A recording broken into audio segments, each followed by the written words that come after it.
What happens to a kingdom when the man wearing the crown decides that mercy is a weakness?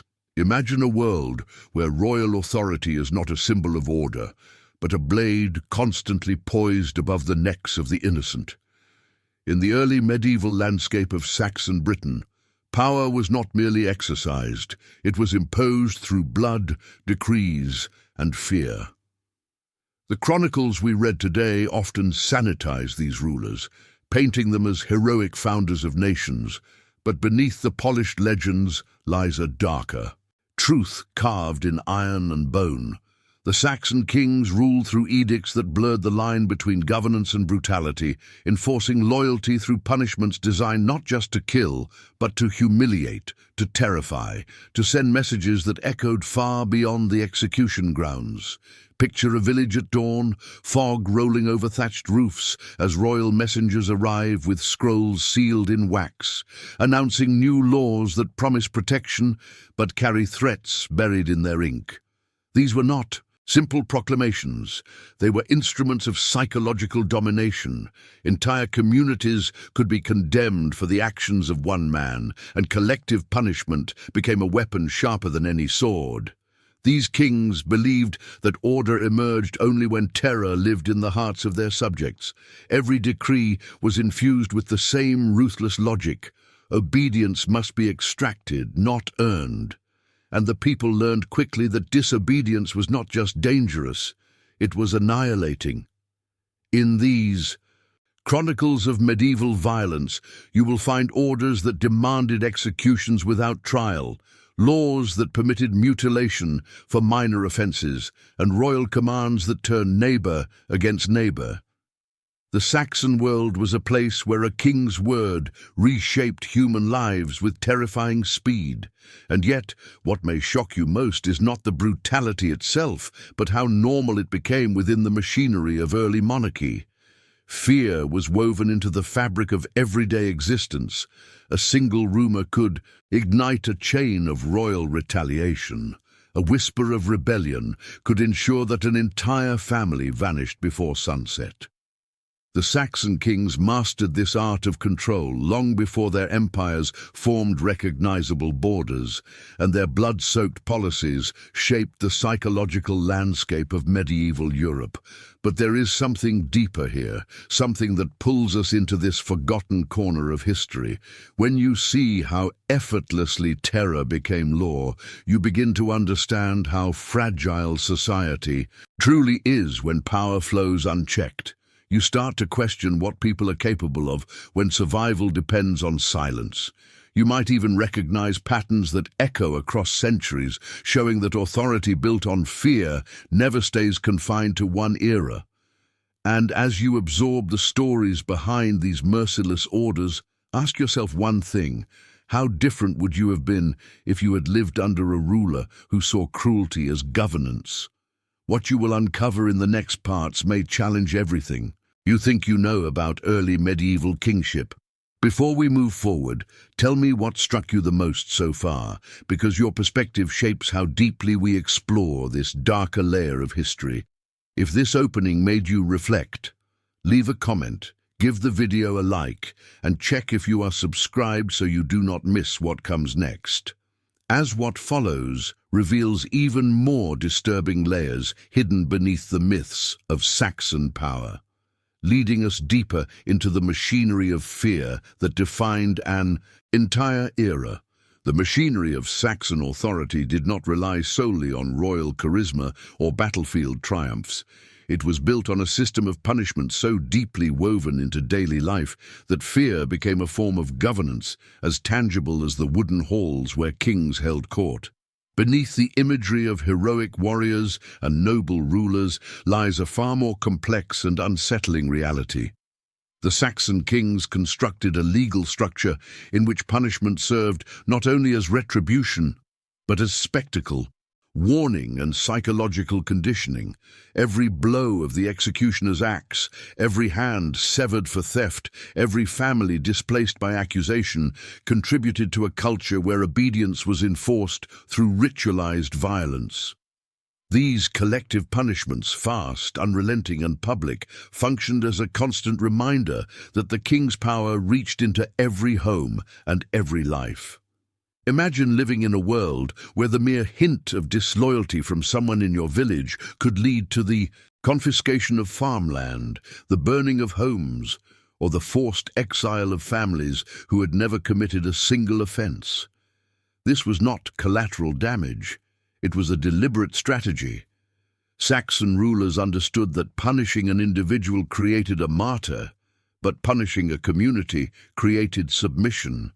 When one man stole cattle or spoke seditious words, the retribution could fall on dozens. Fields were salted, wells sealed, livestock seized, boundaries redrawn. Entire settlements found themselves erased not because of rebellion, but because the king needed a reminder carved visibly into the earth. Collective guilt was not a consequence. It was a tool. Public executions became the centerpiece of this system. They were choreographed events meant to leave impressions that lingered for generations. The condemned were paraded before crowds, not merely to die, but to demonstrate the consequences of crossing royal authority. Some were hanged from trees that stood at crossroads, chosen so. Travelers from distant territories would see the bodies swaying in the wind. Others were beheaded in great communal gatherings where villagers were required to attend, forced to watch the grisly details of a punishment intended to inscribe itself into the memory of every man, woman, and child. Each execution reinforced the idea that the king was not merely a distant figure, but an ever-present force that governed both the living and the dead. Even more chilling were the edicts that allowed kings to take personal revenge disguised as lawful judgment. A crime committed against someone even loosely associated with the royal household could trigger reprisals that extended far beyond justice. A dispute over land might end with the accused mutilated, exiled, or left to die in an execution pit, while his relatives faced surveillance, interrogation, and forced pledges of loyalty. The inability to distinguish between genuine justice and royal vengeance created an atmosphere where trust evaporated. Neighbors watched one another with suspicion, family alliances crumbled, entire communities fell into a state of perpetual caution, unsure whether they were safe or merely unnoticed. Royal messengers, symbols of authority, became figures of dread. Their arrival meant laws had changed, privileges had been revoked, or punishments were about to be inflicted. These messengers carried not just information, but the weight of the king's will. People learned to fear the sound of hooves approaching at dusk, the crack of a wax seal being broken, or the cold recitation of a decree that tilted the balance of life and death. The law was not static. It was fluid, reshaped by a king's shifting temperament, insecurities, and ambitions. This instability magnified fear because no one knew which action or word might suddenly become treasonous. Within this system, Saxon authority was absolute, not because the kings held armies, but because they held the power to define crime and punishment according to their own desires. And as this machinery grew more intricate, its impact on the people became more profound, embedding a deep-rooted instinct for silence and compliance. Yet this was only the foundation, the opening layer of a structure designed to escalate in brutality as it expanded outward. What began as punishment soon evolved into something even more calculated, reshaping communities in ways that would leave marks across generations, setting the stage for the darker orders that would follow. As the system of collective punishment tightened its grip, Saxon kings began issuing decrees that reached far beyond simple retribution. These were not laws crafted to protect their subjects, but instruments designed to control entire populations through fear, uncertainty, and the ever-present threat of royal intervention. Villages once defined by cooperation and shared survival quickly transformed into places where suspicion grew like weeds between homes. What made these decrees so effective was their unpredictability. A king did not need to strike often, he only needed to strike without warning.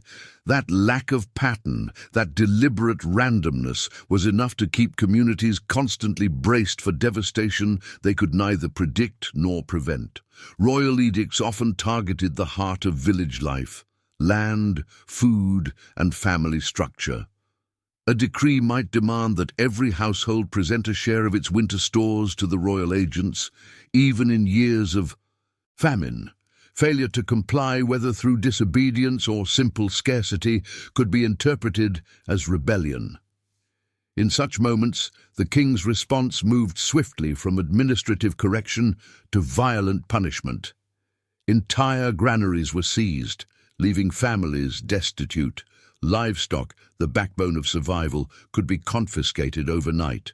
Farmers watched helplessly as the labor of their fields, harvested through months of sweat and endurance, was taken in the king's name. These acts did not merely assert authority, they fractured the fragile stability that held communities together.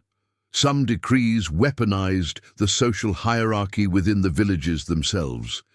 The kings understood that internal loyalty could be exploited, so they created laws that encouraged the reporting of suspicious behavior, rewarding informants with land or silver.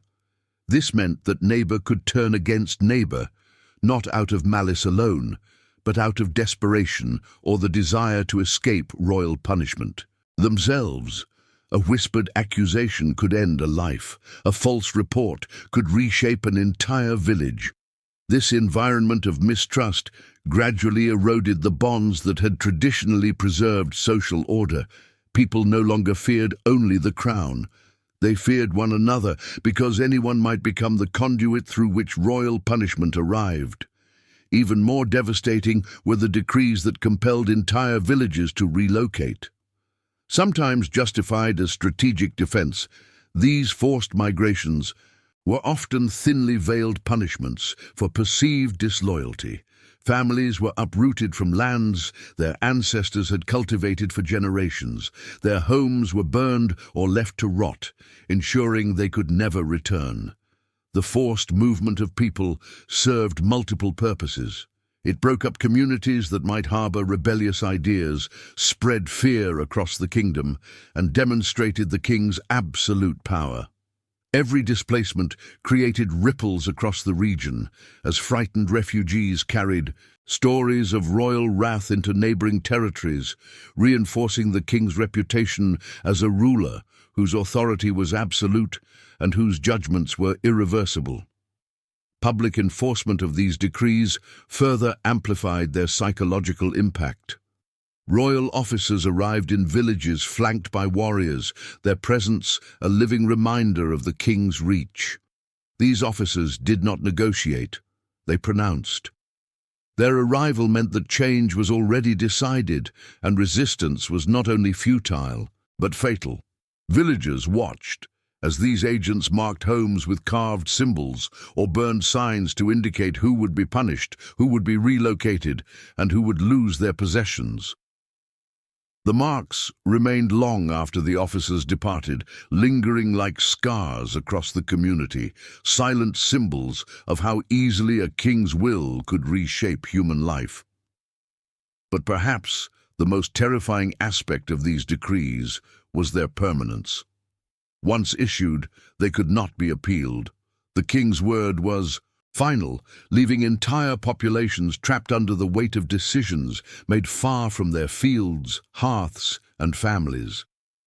Over time, this sense of powerlessness crept into every aspect of daily life. Parents taught their children to avoid drawing attention. Conversations softened into whispers. Actions were measured not by morality or tradition, but by the fear of unknowable consequences. The decree itself became a shadow lingering at the edge of every decision, and the people learned that survival depended on reading dangers that were never clearly spoken. In this world shaped by royal unpredictability, fear was no longer just a reaction, it was a way of life. And as these decrees grew harsher, more intrusive and more calculated, the line between governance and domination faded entirely, preparing the ground for the even more dangerous orders that would rise from the king's growing paranoia and hunger for control. As the decrees tightened their hold on the population, an even more dangerous force began shaping the fate of entire communities, the growing paranoia of the Saxon kings. Power that once aimed to maintain control gradually twisted into suspicion that touched every corner of the realm. No longer were punishments reserved for disobedience or crime. Now anything that looked unusual, any gathering deemed too quiet or too animated, any family rising too quickly in influence, could be interpreted as a potential threat. The kings feared conspiracies in every shadow, and that fear translated directly into orders that went far beyond enforcing authority. It became a hunt for enemies, real or imagined. This paranoia created a new kind of decree, one that encouraged surveillance and denunciation on an unprecedented scale. Royal agents were sent to villages not to collect taxes or deliver announcements, but to observe, to listen, to report anything that might suggest disloyalty. Their presence alone unsettled the rhythms of daily life. People began watching each other more than they watched the king. A neighbor who did not bow enough times during a royal procession, a farmer who failed to provide the expected tribute, a family that did not appear at a public punishment. Any of these could be interpreted as disrespect or concealed rebellion. And once suspicion took root, it spread quickly, because surviving under a paranoid king meant proving loyalty before anyone questioned it. The most devastating consequence of this system was the flood of false accusations that followed.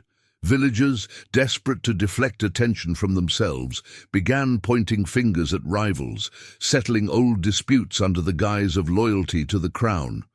A simple argument over land became a matter of state security. A complaint about livestock became a potential conspiracy. Each accusation, whether honest or malicious, triggered immediate action. The king's agents did not investigate. They acted. Houses were raided before dawn, families dragged from their beds, possessions seized as supposed evidence of treason. Mothers, children and elders found themselves punished for crimes they had never imagined, swept up in the king's effort to eliminate imaginary threats. Fear was not the only weapon. The king amplified his paranoia through brutal collective demonstrations meant to crush any possibility of dissent. When one man fell under suspicion, the punishment rarely stopped with him. Villages where accusations emerged were often targeted with displays of overwhelming force. Warriors surrounded the settlement, demanding names, demanding confessions, demanding proof that the community had no part in the imagined conspiracy. These violent interrogations broke the unity of villages, turning former allies into adversaries. What had once held communities together now shattered under the weight of fear, and the king's dominance grew stronger with every fracture. In this climate, even the nobility could not escape.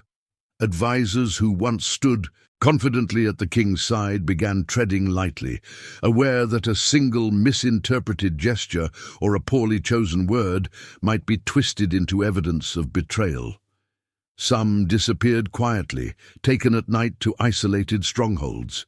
Others were publicly punished, their downfall used as a warning to every courtier watching. The king's paranoia made no distinction between commoner and noble.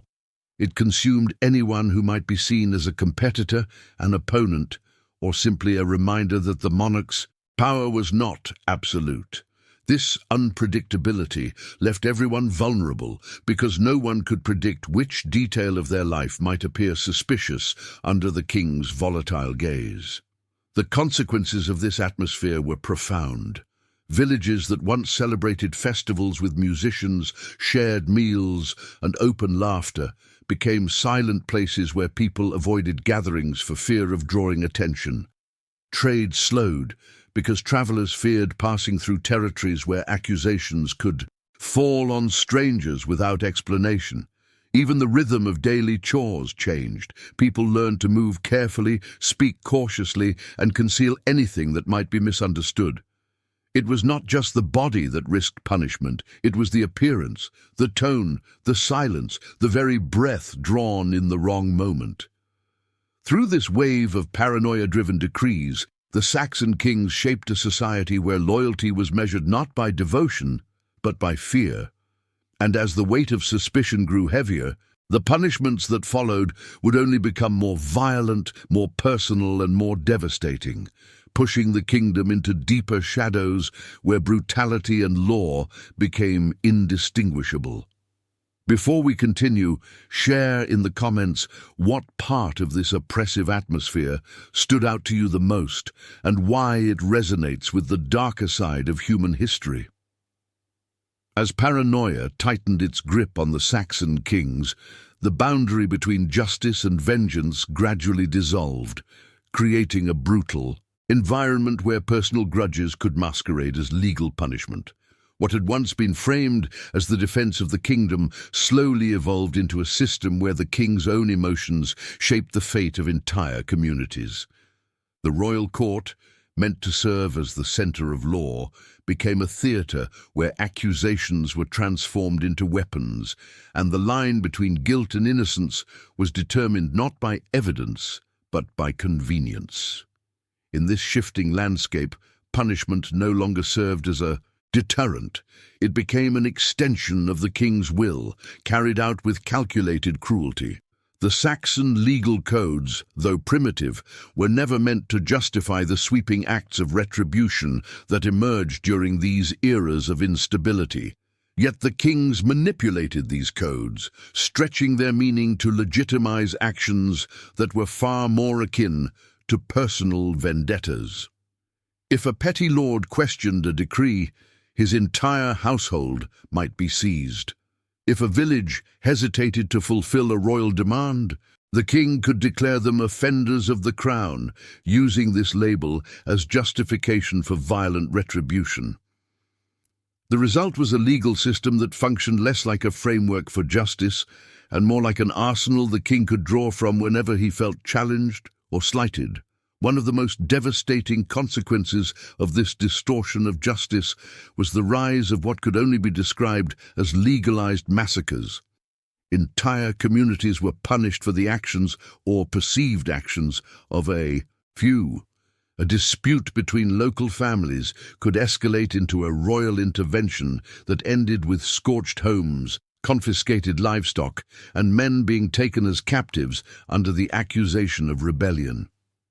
These acts were carried out with an air of ritualistic authority, as though the brutality itself was part of maintaining order. For the victims, there was no meaningful distinction between criminal justice and royal vengeance. Both arrived with the same sudden violence. This blurring of boundaries was further amplified by the king's habit of prioritizing loyalty above all else. Those who displayed unwavering allegiance were rewarded, often receiving land or wealth taken from the punished. This created a dangerous incentive system where ambitious courtiers and rival nobles used the legal framework to strike at opponents. A whispered accusation could trigger an investigation, and because the king sought to maintain power above fairness, he often sided with the accusers if doing so helped reinforce his authority. As a result, families disappeared overnight, their lands absorbed into the holdings of those who had manipulated the system to their advantage. Villages developed an instinctive understanding that justice was no longer something they could rely on. Instead, they feared it. They feared the unpredictability of punishment, the ease with which lives could be destroyed, and the impossibility of appealing a decision shaped by the king's volatile temperament. This fear seeped into daily life, changing how people interacted with each other. Minor disputes that once could have been resolved among neighbors now carried much greater risk. A poorly timed insult, a perceived breach of etiquette, Even a simple misunderstanding could escalate into accusations designed to eliminate rivals or curry favor with the crown. The psychological impact of this system was profound. It created a society where caution overshadowed community, where survival depended not on cooperation, but on self-preservation. Those who once relied on village solidarity found themselves navigating a world where trust had become a luxury. Every decision, every conversation, every gesture had to be weighed carefully, because what appeared harmless could be twisted into a justification for punishment. The people lived in a constant state of vigilance, trying to predict the shifting moods of a king they would never meet, and anticipating the consequences of laws that were steadily drifting further from any recognizable concept of fairness. Within this environment, the Saxon kings discovered that fear could not only enforce obedience, but could reshape the entire social order.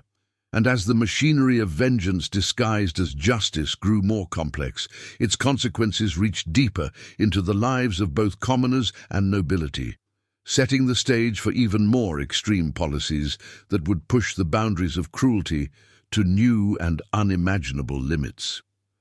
As the kings tightened their authority within their own borders, their thirst for dominance spilled outward in increasingly violent campaigns against neighboring peoples.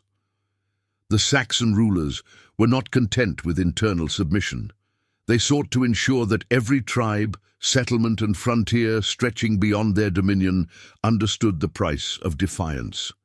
What began as territorial disputes gradually transformed into systematic policies of terror meant to carve new boundaries with blood and fire. These campaigns were not merely military operations. They were carefully crafted messages delivered through destruction, meant to leave an imprint so deep that future generations would fear challenging Saxon rule. Borderlands became the first to feel the weight of this strategy. These were regions where cultures intertwined, where trade routes overlapped, and where alliances shifted quickly. To the Saxon kings, they were also the most vulnerable, and therefore the easiest to dominate. Raids were carried out under the pretext of protecting the kingdom, but their real purpose was to destabilize neighboring societies, forcing them into a cycle of fear and dependence. Villages were targeted not to claim their resources, but to send a warning. Crops were burned, wells destroyed, livestock slaughtered. Survivors carried the stories back to their own leaders, tales of brutality so extreme they served as a deterrent more powerful than any diplomacy. Warriors who participated in these campaigns understood their role not just as soldiers, but as instruments of intimidation. The kings demanded more than victory, they demanded spectacle. Captured leaders were executed in highly visible displays, sometimes at the border itself, their bodies left as grim markers of Saxon authority. These acts sent a message that diplomacy could never fully erase. The Saxon kings did not negotiate as equals. They commanded obedience. The brutality was tactical, designed to fracture alliances among neighboring tribes. Fear weakened bonds that might otherwise have formed against the expanding realm, ensuring that any potential resistance remained scattered and disorganized. One of the most disturbing aspects of these campaigns was the deliberate targeting of cultural symbols. Temples, burial mounds, and sacred sites were often among the first places attacked.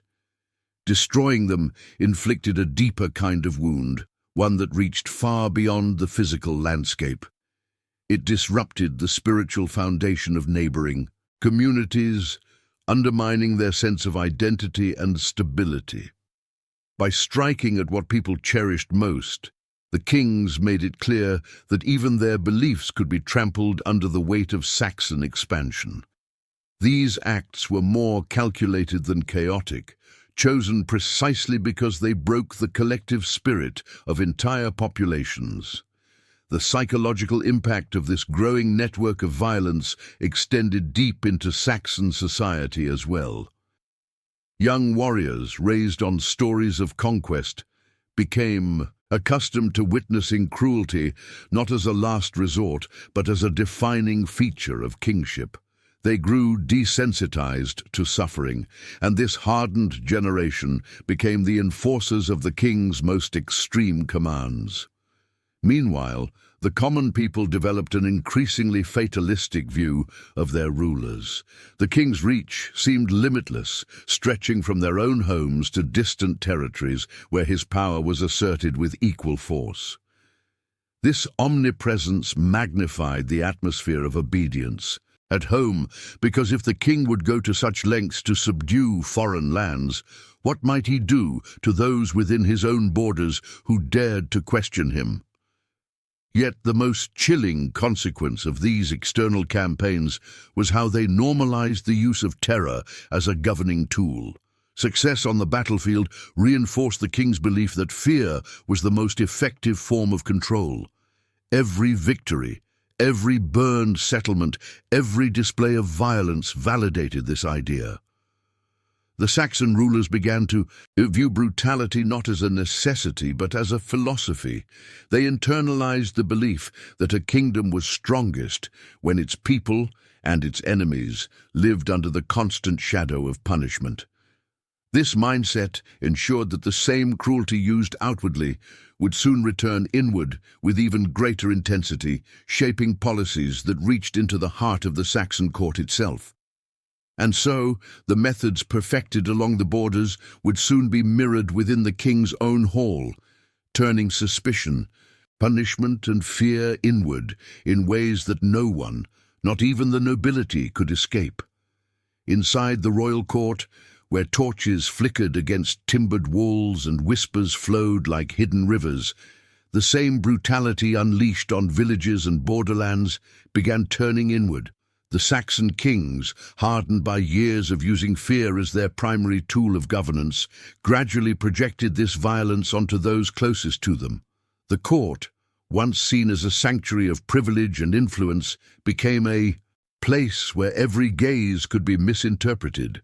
Every gesture could carry unintended meaning, and every advisor lived under the constant threat of drawing the king's suspicion.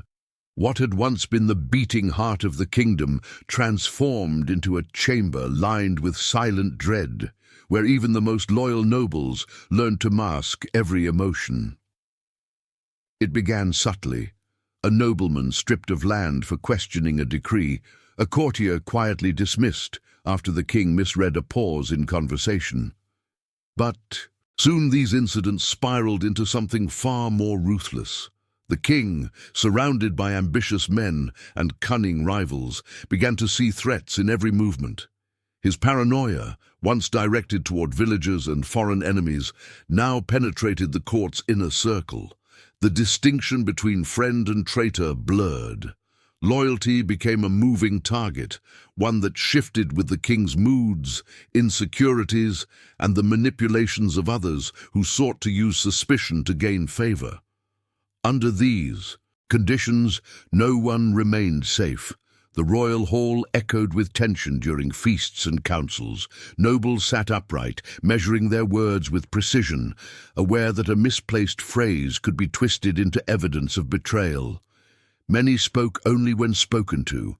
Others trained themselves to maintain a careful stillness, avoiding gestures that might be interpreted as disapproval. The king's gaze moved constantly, scanning faces for signs of deceit, and his advisors learned to fear being noticed as much as being ignored. Every decision he made reverberated across the realm, but within the court, the impact was immediate and personal. Punishments were no longer distant stories. They unfolded beside the hearth, in the corridors, in the very rooms where strategies for the kingdom were crafted. Some decrees directly targeted the nobility, intended not merely to suppress rebellion, but to remind those of high status that rank offered no shield against royal wrath. Lands were confiscated without explanation. Families were separated, with heirs taken as wards of the crown under the pretense of protection.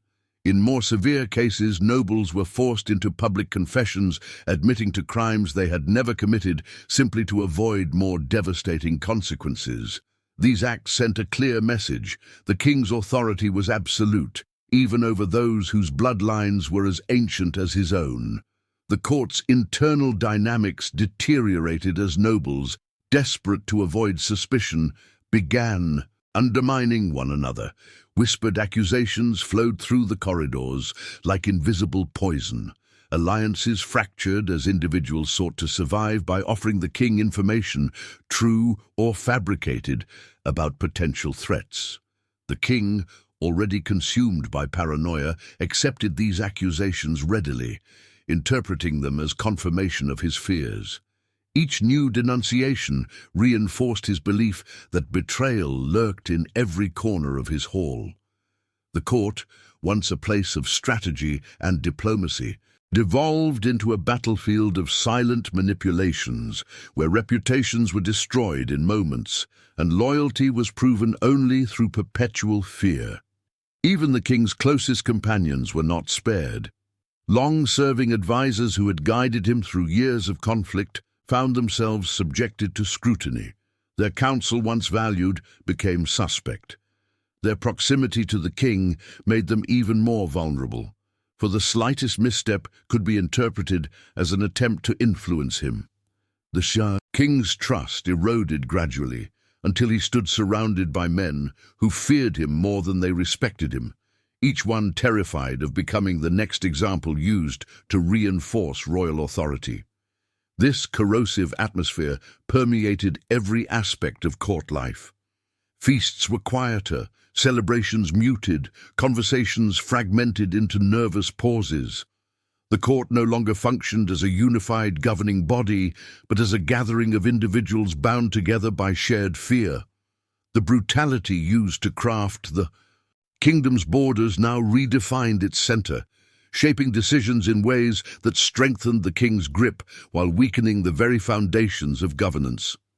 And as fear continued its slow, suffocating spread, the consequences of this internal oppression would soon bleed beyond the court walls, deepening the kingdom's descent into a darkness none of its rulers could escape.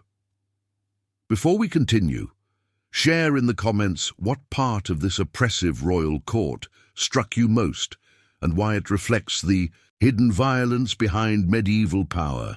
As the royal court descended into suspicion and silent conflict, the brutality that defined Saxon rule seeped deeper into the administrative core of the kingdom.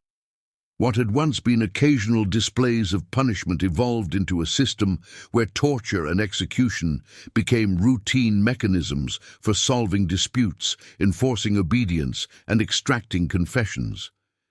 It was no longer necessary for the accused to be guilty. The mere accusation was enough to trigger a process designed not to uncover truth, but to reinforce the king's unwavering dominance. The monarchy no longer relied on the subtle pressure of fear. It relied on visible, physical demonstrations of control. Torture chambers, often little more than repurposed storage rooms or damp underground spaces within fortified halls, became permanent fixtures of governance. These rooms were cold, narrow, and illuminated by flickering torches that cast unsettling shadows on walls, stained by the presence of countless victims. Royal officers used them not because they sought information, but because the procedure itself was a warning. Screams echoing through the stone corridors served as a reminder that the king could reach into the most intimate corners of life with devastating force.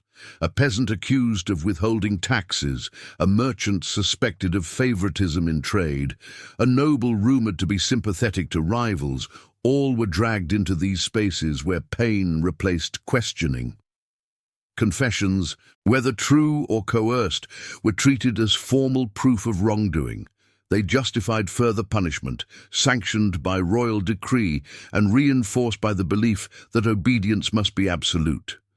This process turned justice into a cycle that fed itself. A confession extracted under duress led to public execution. The execution became justification for more surveillance. Surveillance uncovered new accusations, and accusations triggered new acts of torture. In this spiraling system, cruelty was not an aberration but a core administrative principle, shaping the way the kingdom functioned from its borders to its most central institutions. Executions followed a similarly methodical pattern. Unlike the dramatic spectacles conducted along frontiers or in rebellious villages, these were practical procedural acts.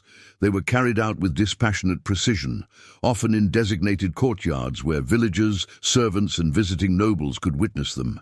The executions served a dual purpose. They eliminated those the king viewed as potential threats, and they desensitized the population to violence. Over time, the sight of bodies hanging from wooden beams or heads displayed on stakes became part of the landscape, as familiar as market stalls or grazing livestock. Life continued around these symbols of dominance as if they were ordinary, because in this world they were. Administrators and lower-ranking officials, scribes, tax collectors, stewards, internalized this brutality as part of their duties. They learned that enforcing the king's commands required more than written orders. It required demonstrations of force. Punishments for minor offenses multiplied. A late payment might result in a beating. A dispute over land could escalate into a forced confession. Even routine tasks like gathering census information became opportunities for intimidation. The kingdom's bureaucracy hardened into a network of enforcers who replicated the king's cruelty at every level, ensuring that his reach extended far beyond the royal hall. This normalization of violence had profound effects on the population. People began to alter their behavior not only to avoid suspicion, but to avoid interacting with authority altogether. Villagers spoke less to tax collectors, travelers avoided royal checkpoints, and nobles limited their requests to the crown out of fear that drawing attention might backfire. Silence became a defense, and invisibility became a strategy. Families taught their children to stay out of sight when strangers approached, to answer questions with as few words as possible, and to never mention grievances, even in private. The very idea of justice eroded as people came to expect that punishment had little to do with right or wrong. Within this environment, the kingdom's identity shifted. Fear became a universal language, spoken by the powerful and understood by the powerless. Rule of law transformed into rule by pain, and the administrative machinery of governance pulsed with a cold, methodical cruelty. Every decree, every interrogation, every execution contributed to a landscape where violence was no longer extraordinary. It was administrative routine. And as this system tightened around every aspect of life, the psychological toll on the kingdom deepened, creating a culture intimately shaped by fear, where the consequences of disobedience reached far beyond the physical, embedding themselves into the very mindset of generations to come. As violence became a fixed element of administration, its influence seeped beyond official decrees and punishments, embedding itself into the cultural psychology of the Saxon world. A kingdom governed through fear does not simply produce obedient subjects. It produces generations shaped by caution, silence, and an instinctual awareness that authority is a force to endure rather than a structure meant to protect. What emerged from years of brutality was a society where every decision, every relationship, and every spoken word was filtered through an unspoken rule. Survival depended on staying unnoticed. This culture of fear did not arise from a single decree, but from the cumulative weight of countless acts of cruelty, each one reinforcing the idea that questioning power carried consequences too grave to contemplate. Children grew up watching the way adults moved, carefully, deliberately, with their eyes cast downward in the presence of officials. These lessons were taught early and reinforced often. A child who spoke too boldly in front of a royal officer might be struck down or silenced by their own parents out of terror. Games played in the fields began to revolve around roles of guards and captives, mimicking the punishments they witnessed. Fear became a rhythm woven into childhood itself, shaping young minds long before they could fully understand why their world felt so precarious. Such early conditioning ensured that fear would endure long after the king, who inspired it, had been buried beneath the earth. Adults, too, adapted to the oppressive climate through subtle changes. Conversations shifted from open discussions to coded exchanges. People developed a habit of listening before speaking, gauging whether their thoughts aligned safely with what others believed. Trust became a scarce commodity, granted only to those who had repeatedly proven their loyalty. Even marriages and alliances were affected, as families carefully chose connections that minimized risk rather than strengthened community bonds. Over time, the structure of social life fractured into smaller, more cautious units where privacy became the only true safeguard.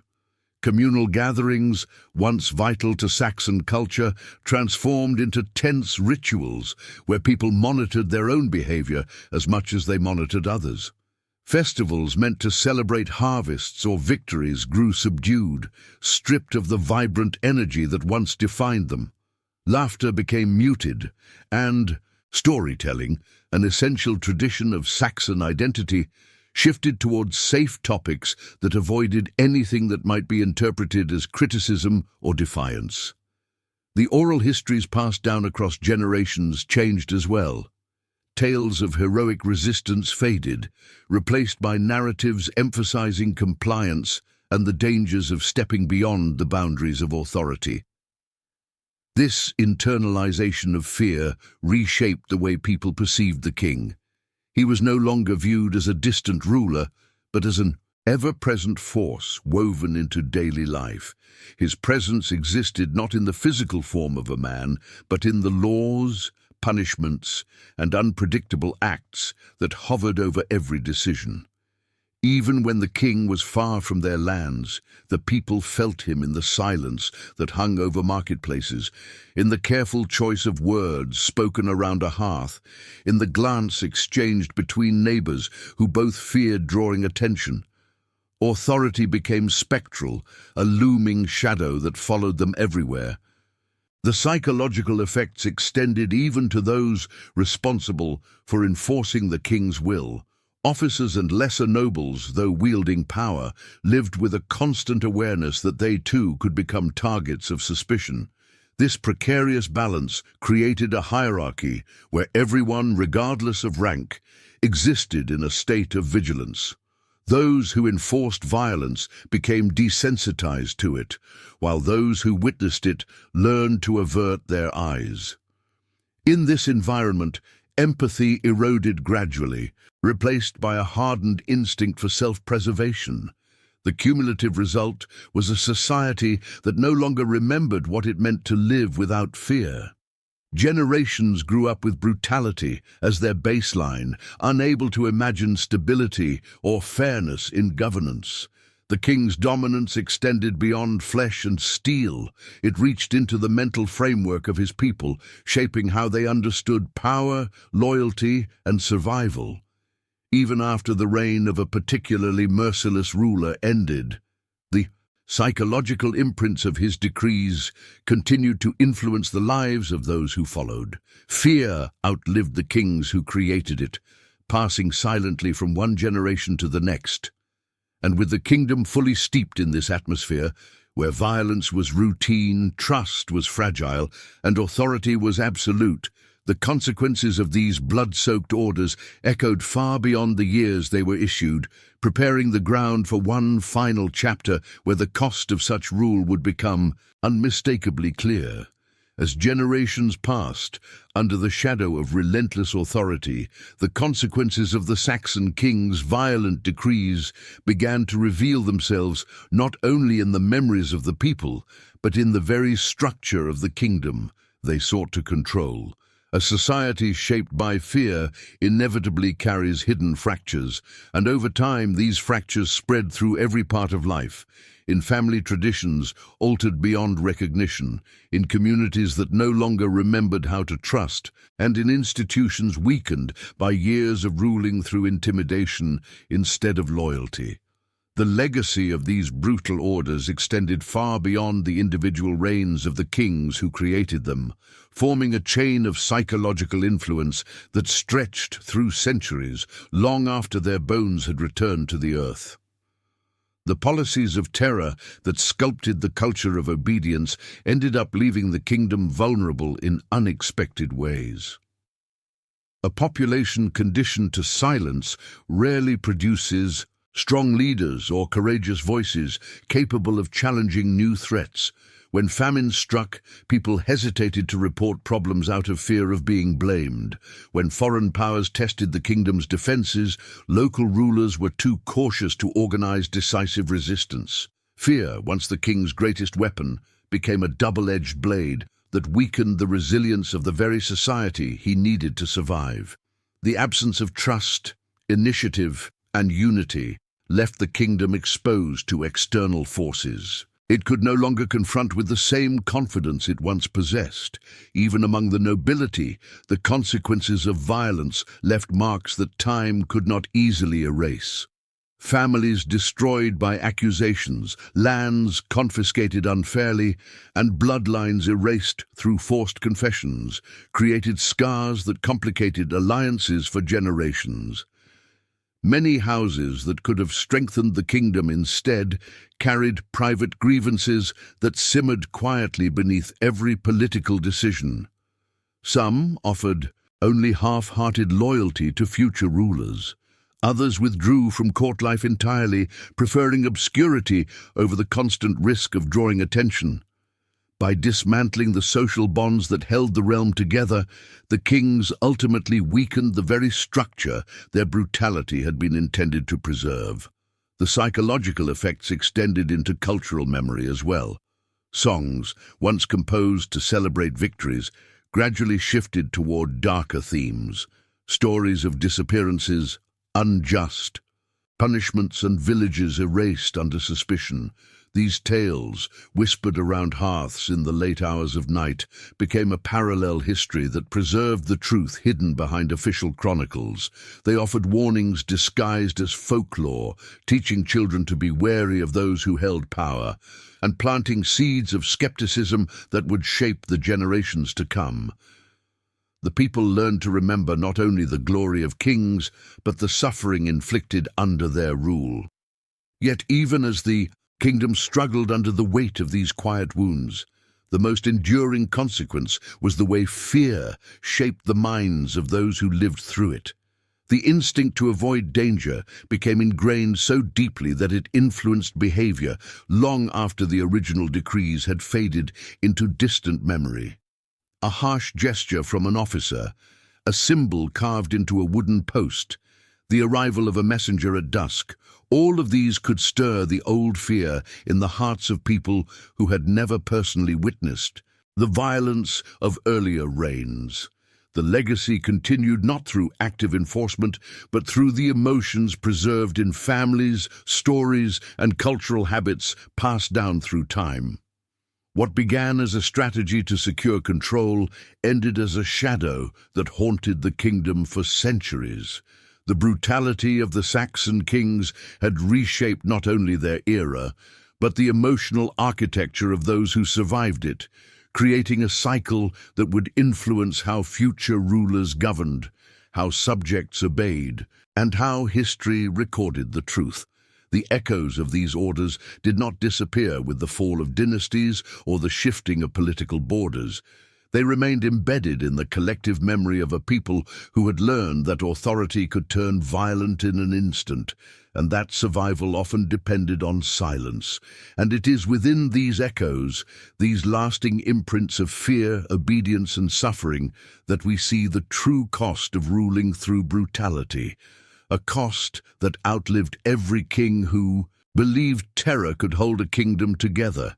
If you reached this point and felt the weight of this forgotten history, leave a comment saying, "The echo of fear remains, so I know you stayed with me until the end." And if this journey through the darker side of the medieval world resonated with you, consider subscribing and leaving a like to support more deep explorations like this. There is a video here on the side that continues unfolding hidden truths from the ancient past, so click and keep discovering with me as we move into the next chapter of this story.